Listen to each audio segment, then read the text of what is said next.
ఓం గం గణపతియే నమః. ఓం శ్రీ మాత్రే నమః. నేను మీ వాడ్రే నారాయణరావు. ఇప్పుడు మనం శుక్రగ్రహం గురించి తెలుసుకుందామండి. శుక్రుడు మేషరాశి నుండి వృషభ రాశి వారిలోకి మారుతున్నాడు. అది కూడా 19th ఏప్రిల్ 2026, 19 ఏప్రిల్ 2026 నుండి almost 14th or 15th of మే వరకు కూడా ఆయన వృషభ రాశిలో ఉంటాడు. తన ఓన్ హౌస్లోకి రావడం వలన ఆయన ఇచ్చే ఫలితాలు ఎలా ఉంటాయి? అద్భుతంగా ఉంటాయండి. పైగా చంద్రుడు కూడా కలిసి ఉంటాడు. సరే, మనం శుక్రుడు గురించి చెప్పుకున్నాం కాబట్టి ఈ రాశి అంటే ఎలా ఉంటాయి? 12 రాశుల వారికి, మేషరాశి నుండి మీనరాశి వారి వరకు కూడా శుక్రుడు ఇచ్చే ఫలితాలు ఎలా ఉన్నాయో ఇప్పుడు మనం చెప్పుకోబోతున్నాం. మకర రాశికి శుక్రుడు పంచమ స్థానాధిపతి, దశమాధిపతి అయ్యాడు కదా, బ్రహ్మాండంగా ఉన్నాడు. అవునా? అది 7 దశమాధిపతి అయ్యాడు. శుక్రుడు పంచమ స్థానంలో ఉంటే ఏం ఇస్తాడండి? అద్భుతమైన యోగాన్ని కూడా సినిమా రంగంలో ఉన్న వాళ్ళకి బాగా ఇస్తాడండి. కళారంగంలో సంగీతం, సాహిత్యం, నృత్య కళాకారులకి, డైరెక్టర్స్కి, ప్రొడ్యూసర్స్కి, యాక్టర్స్కి మంచి మంచి అవకాశాలు ఇస్తాడు. ధనప్రాప్తి బాగా కలిగిస్తాడు. వారి ఫిల్మ్స్ సక్సెస్ అయ్యేట్ చేస్తుంటాడు. ఖచ్చితంగా మకర రాశి వాళ్ళకి చాలా బాగుంది. శుక్రుడు యోగాన్ని కలిగిస్తాడని చెప్పచ్చు కదా. ఖచ్చితంగా యోగాన్ని ఇస్తాడు. పుత్రికా సంతానం కలగడానికి కూడా అవకాశం ఉంది. లక్ష్మీదేవి ఇంట పుడుతుంది. ఎంత అదృష్టం అండి. పంచమ స్థానం శుక్రుడు వలన మీకు పుత్రికా సంతానం కలగడము, పుత్ర సంతానం కలగడము, అలాగే అట్రాక్షన్ అంటే మీకు జనాకర్షణ ఎక్కువ ఉంటుంది. పలానా వ్యక్తి అంటే మంచి ఆకర్షణ శక్తి ఎక్కువ ఉంటుంది. స్టాక్ మార్కెట్లో కూడా ధనం సంపాదిస్తారు. స్టాక్ మార్కెట్లో డబ్బులు సంపాదిస్తారు. ధర్మకార్యాలు, శుభకార్యాలు, మాట నేర్పరితనము, అదృష్టము, అలాగే ఇతరులు అంటే మీకు తెలిసిన వాళ్ళందరినీ కూడా పోషించే స్వభావం కలిగి ఉంటారు. ఎక్స్ట్రాడినరీ. దశమస్థానం కూడా స్ట్రాంగ్గా ఉండడం వలన ఆయన ఫలితాలు కూడా మీ ఉద్యోగంలో కూడా డెవలప్ చేయడము. ఆడవాళ్ళకి చెప్తానుంటాయి, ఉద్యోగ ప్రాప్తి ఉంటుంది. సినిమా రంగంలో, కళారంగంలో మీకు అవకాశాలు, అదృష్టాలు వెన్నంటి వస్తూనే ఉంటాయి. అంతేకాకుండా మీరు ఏ ఫీల్డ్ చేసినా, ఏ ఫీల్డ్లో అంటే సాఫ్ట్వేర్ కానీ, గవర్నమెంట్ ఉద్యోగాలు కానీ, ఎక్కడ ఏ ఉద్యోగం చేసినా ఉద్యోగాల భద్రత ఉంటుంది.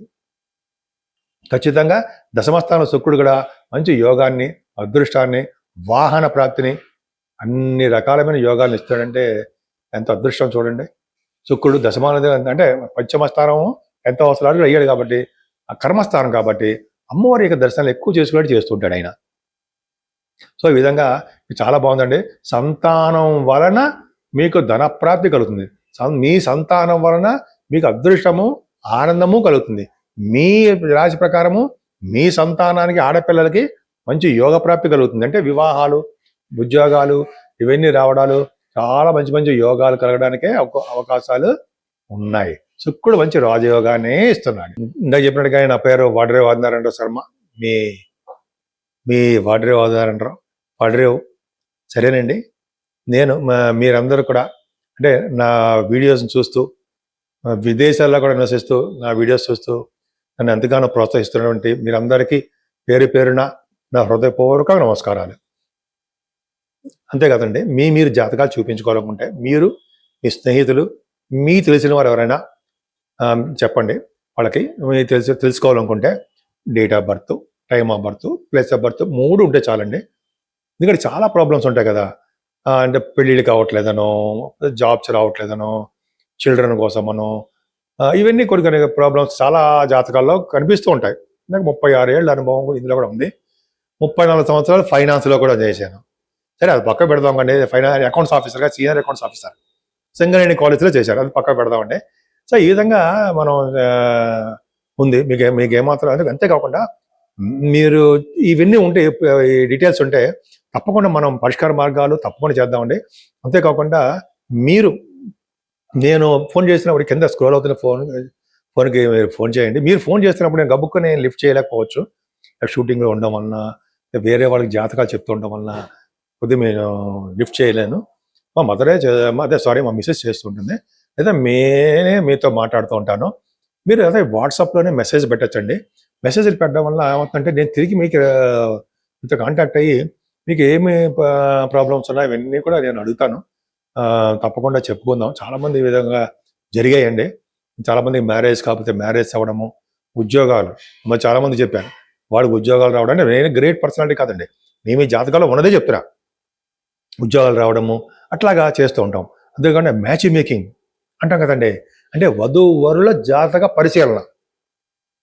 అది చాలా అంశాలు పరిశీలించాలండి. అది ఊరికే చూసేసి ఏదో కుదిరిందని లేకపోతే పాయింట్లను చూసేసి చేసేయచ్చని అలా చెప్పకూడదు ఎప్పుడు కూడా. దానికి చాలా సిస్టమ్స్ ఉన్నాయి.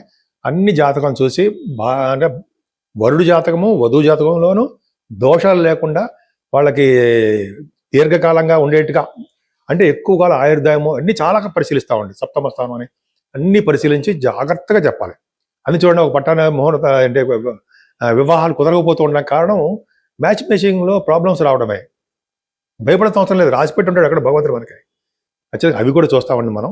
తర్వాత ముహూర్తాలు కూడా పెడుతుంటాను. పెళ్లి ముహూర్తాలు, గొడుగు ముహూర్తాలు, గృహప్రవేశ ముహూర్తాలు, ఇవన్నీ కూడా మన ఆది ఆస్తాల నుంచి చేస్తూ ఉంటాను నేను. సామాన్యం ఇప్పుడు నిన్న మొన్న ఉన్నవాడిని కాదు కదండి. ఆల్మోస్ట్ 36 ఏళ్ళ నుంచి, అంటే అఫ్కోర్స్ నేను ఫైనాన్స్లో ఉన్నాను, అకౌంట్స్లో. ఈ 36 ఏళ్ళ నుంచి అనుభవం ఉంది కాబట్టి పర్వాలా, కొద్దిగా నాలెడ్జ్ ఉందని అనుకుంటాను నేను. సరే, మీకు ఏమైనా వాస్తు సంబంధించిన ప్రాబ్లమ్స్ ఉన్నా కూడా మీరు అడగచ్చండి. సపోజ్ ఉదాహరణ ఏంటంటే, మీరు మీ పేరు మీద ఏ ఫేసింగ్ కలిసి వస్తుంది? చాలామంది అంటాం కదా, నాకు తూర్పు ఫేసింగా, పడమర, ఉత్తరమా, దక్షిణమా ఫేసింగ్లు ఎలా కలిసి వస్తాయండి అని చాలామంది తెలుసు. బట్ కొంతమందికి అనుమానాలు వస్తూ ఉంటాయి. మీరు ఫోన్ చేయండి, తప్పకుండా నేను చెప్తాను. దీని గురించి ఇలా చెప్పడం వల్ల ఫీజు అవి తీసుకోను. ఏ ఫేసింగ్ ఏంటి చెప్పడం కోసం కూడా ఫీజు అనేది ఏమీ ఉండదు. సరే, అది పక్కా పెడదాం. మీకు మీ జాతకాలు చూపించుకోవాలంటే తప్పకుండా నాకు ఫోన్ చేయండి. ఇప్పుడు మనం పరిష్కార మార్గాల గురించి చెప్పుకుందామండి. శుక్రుడు ఆల్మోస్ట్ అందరికీ కూడా మంచివాడే, శుభుడు. కానీ కొన్ని లగ్నానికి మాత్రం పాపి కదండి, అవునా? ఉదాహరణకి మేష లగ్నానికి, వృశ్చిక లగ్నానికి ప్రబల పాపి అవుతాడు కదా, అవునా? అలాగే మీన లగ్నానికి కూడా పాపి అవుతాడు. కొన్ని లగ్నాలకి పాపత్వం ఉందండి. శుక్రుడు వలన పాపత్వం తగ్గాలి అంటే ఖచ్చితంగా అమ్మవారికి, కనకదుర్గ అమ్మవారికి, ఆవిడికి మనం హోమం అంటారు, చండీ హోమాలు అంటారు సరే, చండీ హోమాలు చేయించుకోవడం అమావాస్య పౌర్ణమికి. విడివిడిగా చేయించుకోవడానికి కష్టం అండి. మీ పేర్లు చేసి మీరు ఎక్కడైనా చేయించుకోవచ్చు. ఆ హోమాలు చేయించుకోవడం వలన యోగం కలుగుతుందండి. అవి చండీ హోమాలు అవన్నీ చేయించుకోవడం వల్ల మంచి మంచి యోగాలు కలుగుతూ ఉంటాయి.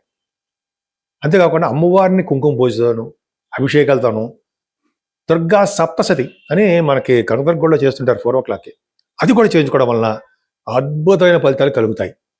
ఇంకో అద్భుతమైన పాయింట్ చదివానండి ఈ మధ్య నేను, అంటే మన గురువుగారులు చెప్పారు, తర్వాత ఇంకో చోట కూడా నేను చదివాను. ఏం పాయింట్ అంటే, మనం మళ్ళీ పుట్టాలని ఉందా? లేదు కదా, మనం మళ్ళీ జన్మ వద్దు అండి, మనకు ఏం వద్దు చాలు అని అనుకుంటాం కదా. అటువంటి వాళ్ళకి ఏంటి తెలుసా అండి, ఈ ఏప్రిల్ నెలలో వస్తుంది, అది కూడా 24th వస్తుంది. ఏంటంటే అష్టమి శుక్రవారం నాడు పుష్యమి నక్షత్రంలో అష్టమి పూట 24వ తారీఖున అష్టమి పూట ఎవరైతే శివపార్వతుల కళ్యాణం చేయించుకుంటారో, అంటే 24 శుక్రవారము అష్టమి పుష్యమి నక్షత్రం అష్టమి పూట, అంటే అష్టమి అనేది శివపార్వతులకు ఇష్టం అండి. ఆ రోజు కనుక శివపార్వతుల కళ్యాణం చేస్తారు, చాలా గుళ్ళలో చేస్తారు. చేయించుకుంటే వాళ్ళకి పునర్జన్మ ఉండదు అని మా గురువుగారు చెప్పారు. నేను చాలా చోట్ల చదివాను, కావాలంటే చూపిస్తా అక్కడ పాయింట్. నేను ఎప్పుడూ నా సొంత గైతం నా పై ఏమో ఉండవండి, ఎక్కడ ఏది ఉందో అదే మంచి జరగాలని కోరుకుంటూ ఉంటా. మీకు మీ శ్రేయస్సే మాకు కావాలి కదండి. మిమ్మల్ని ఏదో తిడుతూ ఉంటే మాకేమొస్తుంది, నాకేమొస్తుంది? కాబట్టి మీ శ్రేయస్సు మీ కోరుకోవడం కాబట్టి 24వ తారీఖుని ఏమాత్రం మర్చిపోకండి. చేసుకోవడం వల్ల అద్భుతమైన ఫలితాలు ఉంటాయి. అంతేకాకుండా ఇది వైశాఖ మాసం వస్తుందండి. వైశాఖ మాసము 18వ తారీఖు వస్తుంది. ఇదంతా కూడా దానాలు చేయవలసినటువంటి మాసం ఉండోయి. ఎన్ని దానాలు చేసినా మనం ముఖ్యంగా గుర్తుపెట్టుకోవాల్సినవి 4 సింపుల్. ఏంటంటే జలదానం, అంటే మనం నీరు, చల్లని నీరు, అవి మనం జనాలకు అందరికీ ఎక్కడ వీలుంటే అక్కడ మనం కుండల్లో పెట్టడము, నీరు ఇవ్వడము. నేనైతే బాటిల్స్ కొనేసి అందరికి కూల్ బాటిల్స్ పెట్టి అందరికి వెళ్ళి అందరికి ఇచ్చేసి వస్తూ ఉంటా. నేనైతే జలదానం మోస్ట్ ఇంపార్టెంట్. అది చేసుకున్న వాళ్ళు పుణ్యలోకాలకి వెళ్తారు అని ఉంది. మనము కాదు, మనము మన పెద్దలు తర్వాత వాళ్ళు పుణ్యలోకాలకు వెళ్తారు. రెండో పాయింట్, జలదానం తర్వాత గొడుగు. గొడుగు అంటే మనకు తెలుసు కదా, చామరదానం అంటే గొడుగు. చామరం కాదండి, గొడుగు దానం అంటే నీడనిచ్చేది గొడుగు అదొకటి. చెప్పులు, పాదరక్షలు అదొకటి. విసినికర్ర. ఇవన్నీ ఖర్చులో ఉంటాయంటారా? ఏమీ మాత్రం ఉండదు, సామాన్యుడికి కూడా అందుబాటులో ఉంటాయి. జలదానము, అలాగే ఇందాక చెప్పిన గొడుగు, పాదరక్షలు అండ్ విసినికర్ర. ఈ 4 ఇవ్వండి ఈ వైశాఖ మాసంలో. ఎప్పుడు వీలుంటే అప్పుడు ఇచ్చేస్తూ ఉండండి. ఇంకా చెప్పాలంటే అక్షయ తృతీయ అని చూసారా? అక్షయ తృతీయ 20వ తారీఖు వస్తుంది అనుకుంటా. అక్షయ తృతీయ రోజుని 24వ తారీఖుని అంటే అష్టమి పూట ఇలా గనక ఎవరైతే దానాలు చేశారో వాళ్ళకి పునర్జన్మ లేకుండా వాళ్ళ పితృదేవతలు, వాళ్ళ తర్వాత తరాల వాళ్ళు అందరూ కూడా మోక్ష ప్రాప్తిని కలుగుతాయి, మోక్షాన్ని కలుగుతుంటారు శాస్త్రం చెప్తోంది.